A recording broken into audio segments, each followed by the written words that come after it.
história de Jesus é real ou foi criada pelo homem? Bom, primeiro que eles inventaram o nascimento dele. Ele não nasceu aqui, tá? Ele chegou direto, na condição de um menino, um adolescente que veio para cá e iniciou o seu compromisso interagindo com os dimensionais, com aqueles que ele veio falar, apontar o caminho, mostrar o conhecimento que muitos que estavam aqui vieram antes dele para realizar esta missão com a humanidade haviam esquecido. Estavam completamente perdidos e não encontravam mais a forma de realizar o seu compromisso na Terra. Ele veio para resgatar, para despertar a memória dos dimensionais e apontar o caminho de retorno. Mas infelizmente toda a história foi manipulada. Nós vamos encontrar 30% das informações verídicas do que realmente aconteceu. Muita coisa foi manipulada pelos romanos, através da Igreja Católica. Infelizmente, depois muitas distorções aconteceram. O verdadeiro conhecimento, treinamento, a sabedoria deixada por ele, junto com seus mensageiros, que eram as 49 raças que nós tanto falamos aqui, muita coisa foi ocultada. Muita história, muita informação, e hoje nós não encontramos de fato o que ocorreu. Vamos pesquisar muito sobre isso, vamos receber muitas informações ainda sobre a vida de Cristo aqui na Terra, quem foi ele, o que ele veio fazer aqui e o que realmente ele deixou para a humanidade. De certa forma, isso faz parte do nosso compromisso também, porque todos nós dimensionais estamos ligados a ele. Nós somos o grupo dele, e o nosso compromisso primordial é resgatar essa verdadeira história e quem sabe aí reescrever o que ficou oculto, pelas forças do GO que manipularam as informações para que a gente não tivesse acesso a esse caminho, a essa verdade, ou melhor, essa vida eterna que ele deixou traçada para nós. Estamos aos poucos resgatando este caminho, E é por isso que nós estamos aqui buscando todas essas informações. Dáquila tem um papel primordial nisso, de reencontrar este legado que foi deixado lá atrás, que infelizmente foi perdido pelas mãos do ser humano. Existem muitas pessoas dizendo que Jesus, ou Yahu, já se encontra entre os homens, que a estrela de Belém, na verdade, era uma nave. É isso mesmo?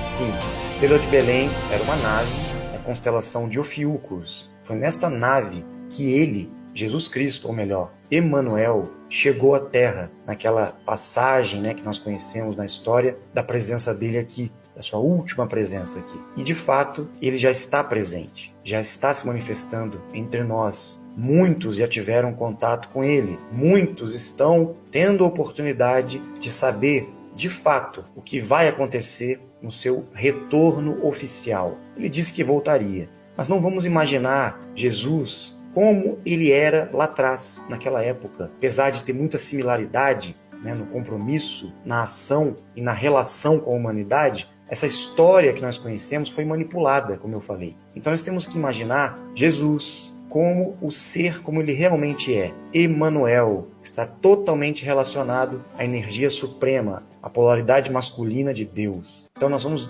desvendar este mistério. Quem é ele? Um extraterrestre? Um ser? O comandante das 49 raças que veio para a Terra? Por qual razão?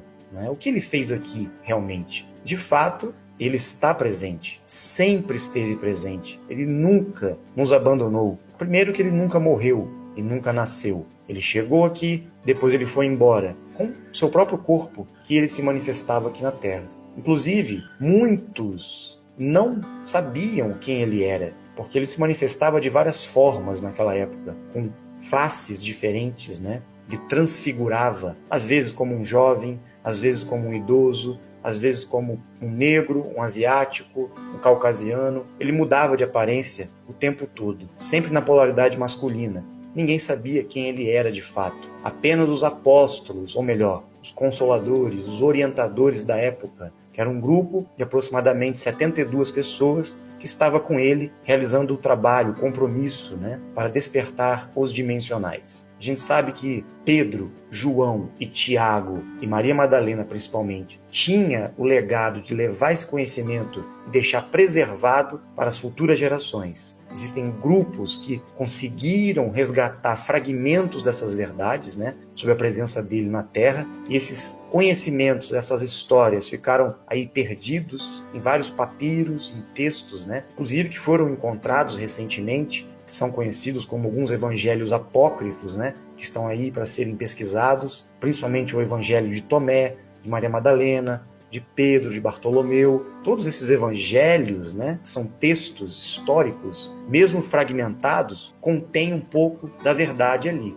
mas não é tudo realmente que se passou na época. Então nós temos o compromisso agora, não só de resgatar o passado, a história verdadeira, né, sobre tudo o que aconteceu, mas também entender o momento atual. Quem é ele hoje? O que ele fará hoje, né? Quem são os apóstolos que estavam naquela época? Será que eles já estão aqui? Ou sempre estiveram aqui? Ou será que já foram também, já transmutaram, né? Então muitas coisas foram descritas no Apocalipse, através de João, na ilha de Patmos, quando um ser se manifestou lá e apresentou para João muitas revelações. Quem era aquele mensageiro? Quem era o anjo do Senhor que se manifestou ali? E muitos até confundiram nas traduções como se fosse o próprio Jesus Cristo se manifestando para João. Quem era este ser? Quem será ele, né?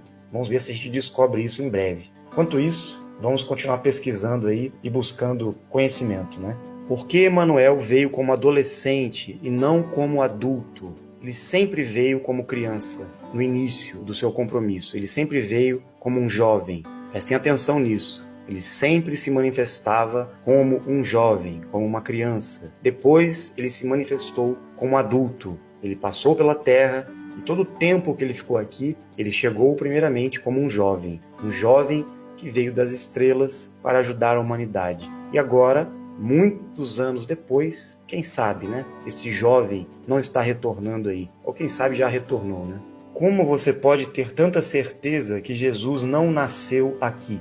Porque eles mesmos falaram para nós. A informação veio diretamente daqueles que o representam. Então, ele passou pela terra, ele não nasceu, ele chegou aqui, né? E essa informação veio diretamente dos seus mensageiros, né? Que estamos em parceria com eles, e as informações que nós recebemos confirmaram algumas pesquisas também que nós realizamos a campo recentemente sobre essa veracidade. E como nós temos a parceria e recebemos as informações diretamente dos nossos amigos, né, das estrelas, inclusive confirmaram que ele não morreu de fato. Ele retornou para outras dimensões através da transmutação física, da mesma forma que ele chegou como um adolescente aqui, sem o intercurso do nascimento. Ele veio direto.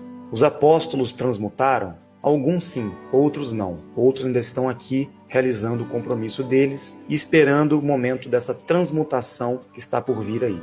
A crucificação e o flagelo, né, a paixão de Cristo, quando Jesus passou por toda aquela situação, né, se existiu de verdade. Sim, ocorreu, sim, aquele episódio, tá? Mas não foi como estão contando até hoje para nós, tá? Não foi aquele exagero todo, não. Aconteceu, sim, toda uma perseguição, um flagelo, aconteceram coisas, a crucificação também aconteceu, mas a história foi um pouco distorcida. Nós vamos trazer depois, mais para frente, algumas revelações sobre a verdadeira história e o que de fato aconteceu ali, inclusive sobre a crucificação dele, a ressurreição também. Tem muita coisa interessante aí que vai trazer um choque de consciência para todos nós. Muita coisa ali que nós aprendemos não é o que disseram, tá? Se Jesus não nasceu aqui, Maria, mãe de Jesus, foi inventada?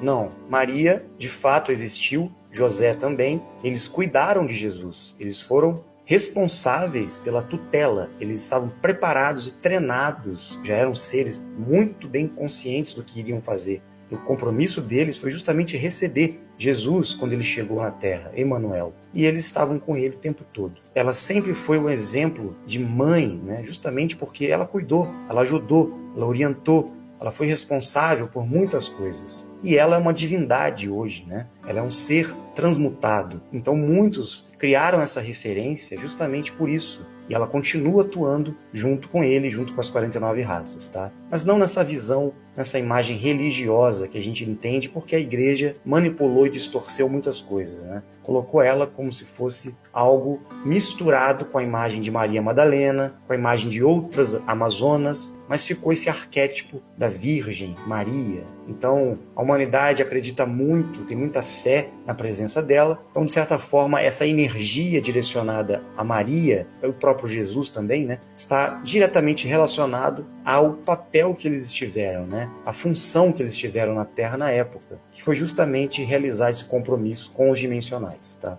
Não tem nada de errado nessas informações, apenas que ela realmente não deu à luz a Jesus Cristo. Ele veio direto para a terra. Eis que a Virgem conceberá e dará à luz a um filho, e ele será chamado de Emanuel. Como fica esse texto perante a verdade? Muitos textos foram adulterados, tá? Muitos. Então, muitas passagens ali, eles mudaram o contexto, alteraram, distorceram alguns pontos, justamente para criar uma confusão e aí mudar um pouco a história, né? Isso aconteceu em várias passagens. Os milagres de Jesus em ressuscitar pessoas eram tecnologias que ele tinha acesso ou mais uma mentira dos textos sagrados adulterados? Não, era biotecnologia, tecnologia mental. Ele veio com 100% das habilidades ativas, né? A sua paranormalidade era 100%. Então ele realizava realmente curas, fenômenos, materializações, muitos milagres, né, que chamavam nada mais era do que tecnologia mental, criação que ele mesmo realizava com a sua própria mente. Ele tinha a capacidade de interagir com a matéria, ele tinha a capacidade de co-criar e fazer coisas que todos nós somos capazes. Ele mesmo disse, né, que nós seríamos capazes de nos desenvolver, nós somos deuses, né, como ele, e faríamos muito mais do que ele. Então, esta questão dos milagres acontecia realmente. O Cristo cumpriu tudo o que tinha que fazer aqui? Se não, o que o impediu? Ele cumpriu 70% do que ele deveria fazer, mas dependia de nós, dos dimensionais que estavam com ele, dar continuidade ao compromisso. E nós falhamos, nós não conseguimos dar continuidade. Na época, o governo oculto, o GO, fez um movimento, né, de perseguição e conseguiu manipular através de Paulo de Tarso, né? Depois de outros movimentos que a Igreja Católica fez durante milhares de anos, e até hoje, né? Essa manipulação vem acontecendo. E nós ficamos aqui para justamente concluir o compromisso dele. Nós temos essa responsabilidade, nós estamos compromissados a isso. Por isso nós temos que despertar os dimensionais que ficaram aqui para propagar, para levar a boa nova. Mas sabíamos que teríamos dificuldades. E ele disse que voltaria com os seus mensageiros, com os seus amigos das estrelas, né? Com seus anjos, para nos orientar novamente. Agora não podemos falhar, porque Jesus escolheu naquela época descer para a terra. Porque era um momento crucial, era um momento cíclico que os dimensionais teriam que ser resgatados e direcionados, porque algo estava acontecendo que chegou no limite do desvirtuamento. Então, todas as vezes que a humanidade e os dimensionais começam a desviar e não conseguem concretizar a missão, o compromisso, eles precisam descer e Emanuel volta para a Terra. Ele vem, se manifesta para uma intervenção e um direcionamento direto. E é isso que está acontecendo agora mais uma vez, né? Está tudo se repetindo.